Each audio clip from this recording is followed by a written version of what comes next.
Hey guys, I'm really low because I'm sitting on one of my old director's chairs.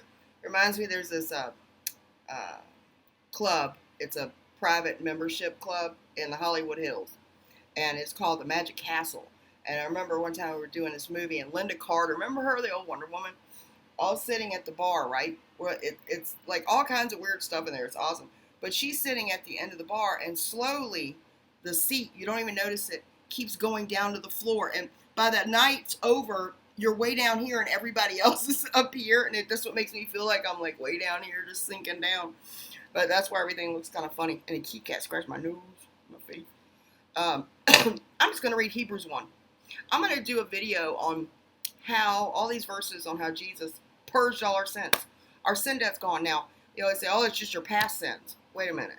When he died, I didn't even exist. All my sins were future.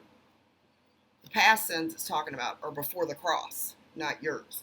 And if you're talking about you get saved and then only your past sins are forgiven, then you should just wait till you almost die and hope that all of them are covered. What you're saying is that Jesus didn't really purge our sins. He didn't really pay all our sin debt. That your works are required to maintain salvation in some way. What about your righteousnesses or his filthy rags you don't get? See, if you owe a debt and all that debt's paid, you have no more debt. So I had a sin debt. See, I broke God's law. And I knew that because the law was given so the offense might abound so that my mouth would be stopped and I'd become guilty. And then that law was a schoolmaster to bring me unto Christ. It made me realize I need a Savior. And I'm not really good, no matter how good I think I'm living or how good my heart is. I fall short of God's glory, and I need a Savior. And so I repented unto life. I turned to Christ in faith. I repented from my dead works and had faith towards God through the redemptive work of his Son. And so most people don't believe the simple gospel that Jesus died for our sins, that he was buried and he rose again on the third day for our justification. And that means to be justified, to be declared righteous. Now, I'm not righteous because I'm good. I'm righteous because when I trusted in Christ, he imputed his righteousness on me. He counted my faith for righteousness. That's why people can't understand their behavior has nothing to do with it. Now, once you're saved, the Holy Spirit does prompt you. And we're told to reckon ourselves dead to sin. We already died with Christ. The old man, the people don't realize the old man's still here. That's why Paul says, put off the old man and put on the new man. We should be walking in newness of life when we know who we are in Christ. And we keep our eyes on him. So I'm just going to read Hebrews 1. It's a great confirmation that Jesus pre-existed as God and created all things. There's a verse in here where God the Father is calling the Son God as well. And it's a mystery. This three yet one. It is. But Jesus' humanity had a beginning. His form as a human had a beginning. It says, this day have I begotten thee. But he pre-existed and created all things. But the main point of reading this is to tell you that he purged our sins. Now, if they're purged, that's why purgatory is ridiculous, because that means you're purging them. No, Jesus by himself, not with your help, not in a collaborative effort, not in a cooperative effort, but by himself. And see, if you don't believe him, you don't believe the gospel, and you do not have the Holy Spirit. I'm sorry to tell you. But the good news is all you have to do is trust your Savior. Believe God, and he counts it to you for righteousness. Believe the report he gave of his Son, that he gives us eternal life, and that life is in his Son. And when we believe, we have passed from death to life. That's past tense. And shall not come into condemnation. That's future. But has passed from death to life. I passed from death, and I'm in life. And how long is that life? It's eternal. It's really great news. I just want people to be saved.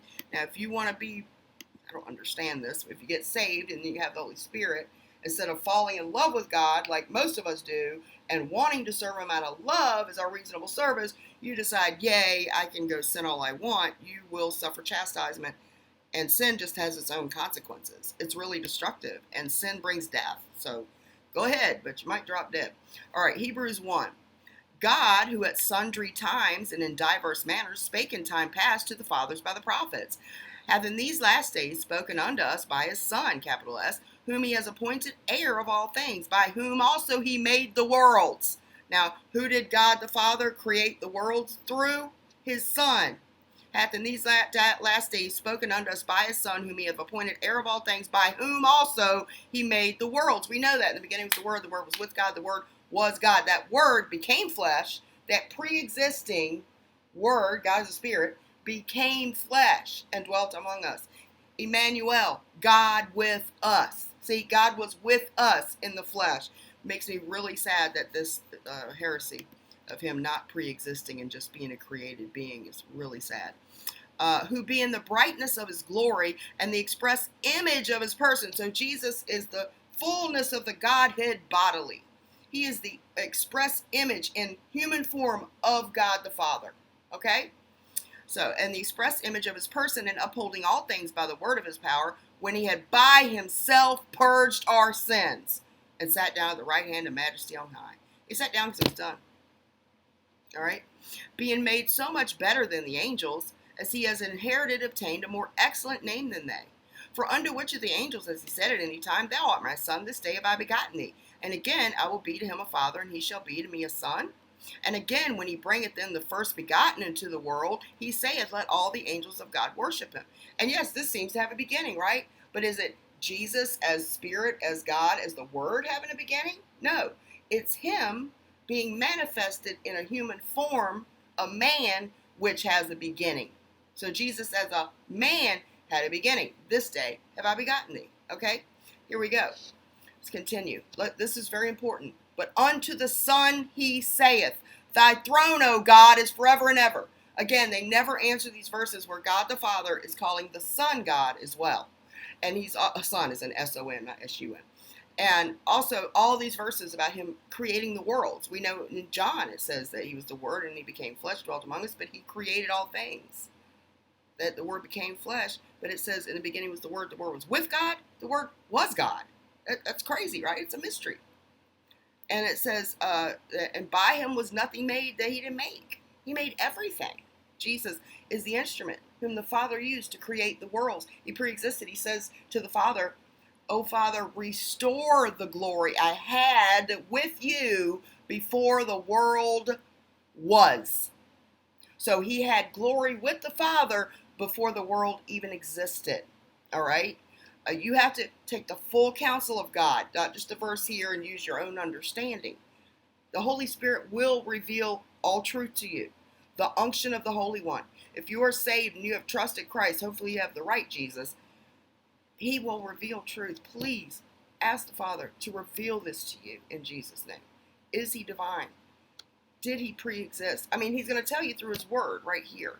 And nobody, they just give me these long lists of why he's created and why he's not God. But they never answer these verses, you know. But unto the Son he saith, Thy throne, O God, is forever and ever. A scepter of righteousness is the scepter of thy kingdom. So there's God the Father calling the Son God. Thou hast loved righteousness and hated iniquity. Therefore God, even thy God, has anointed thee with the oil of gladness above thy fellows. And thou, Lord, in the beginning hast laid the foundations of the earth, and the heavens are the works of thine hands. They shall perish, but thou remainest, and they shall all wax old as doth the garment, and as a vesture thou shalt fold them up, and they shall be changed, but thou art the same, and thy years shall not fail. But to which of the angels has he said, Sit on my right hand till I make thine enemies thy footstool? Are they not all ministering spirits sent forth to minister for them, who shall be heirs of salvation? So he's just claiming here who Jesus is. He did pre-exist. He came in the flesh. Not only that, he created all things. God admits that he's God the Son, and then says his kingdom will be forever. He made the worlds through him. And then he says he purged our sins by himself. So I just wanted to read one chapter of Hebrews that covered all the things that are driving me crazy right now. So I'm just giving you really good news. Remember, the book of Hebrews is telling the Hebrews to not lay again the foundation of repentance from dead works and a faith towards God. Stop trusting in dead works of the law and trust that Jesus by himself purged our sins. And if they're purged, there's none on your account, and God imputes his righteousness. I don't think people understand imputed righteousness. Jesus has all these attributes. He's holy, he's righteous, he's sinless. You have all these, where we, just like me, we're sinful, we've fallen, we fall short of the glory, we're jealous, we're this, we're wrathful.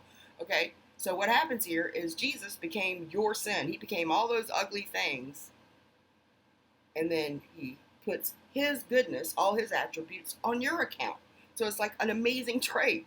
He wore your sins, and then you wear his righteousness. David talks about the blessedness of a man whose sins are not imputed on him apart from works. All right, remember, God is our salvation. All right, God bless.